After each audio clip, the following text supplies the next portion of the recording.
Yes, boys and girls. Lekker, hele Sondag. Hier op die strand hier by Selfport. Speel bietjie op die treinspoor. Skuil hier agter 'n rots. Maar die wind is bietjie geniepsig. Lekker warm dag hier, maar so koue wyntjie wat bietjie nonsens maak. Maar die see is pragtig blou, kyk daar. Pragtig blou is die see. Wonderlik. Lieflik. Assai.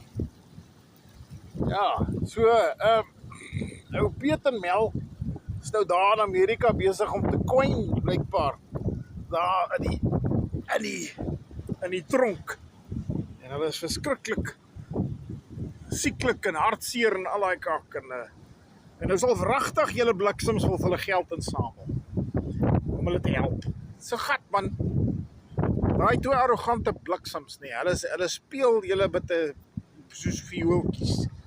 Nee, 'n slang bly 'n slang. Hy kan siek of half dood wees nie, maar hy gaan vir jou pak. Nee, 'n slang bly 'n slang. Hulle was arrogant en hulle was gemaak of hulle gooitjies is met geld en alles wat hulle gesteel het. Al wat ook Piet is 'n skelm prokureur. Dis al wat hy is. En Mel is hy vloesie. Nee, dis ek kan nie glo julle wil geld insamel vir hierdie ouens nie. En al hierdie celebrities so Cindy Mel en die en daai wat vertel ons moet op ons kinder oor die mense en so vir hulle opkom. Ha! Jy moet 'n bietjie hoor die stories hoor wat ek gehoor het van daai mense nie. Hulle is nie so onskuldig nie. Hulle lyk minstens maar voels van eener se vere as ek nie dit so kyk nie. Dis hoekom hulle vir hulle maatjies opkom. Al daai goedjies. Nee, ek sou vir jou sê my twintjies krul van die lekker kry, want die lewe vat vir jou nê. Dan bring hy vir jou aarde toe. Hy rol vir jou. En uiteindelik kry ou Mel en Piet nou hulle fucking just deserves. Hulle just desserts. Ja.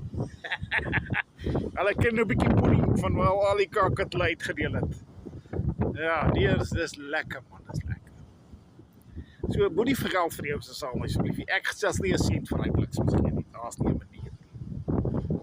Maar hulle moet vir my park in 'n vrot daar in Amerika.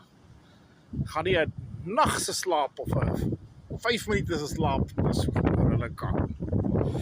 Anyway, julle moet julle Sondag geniet.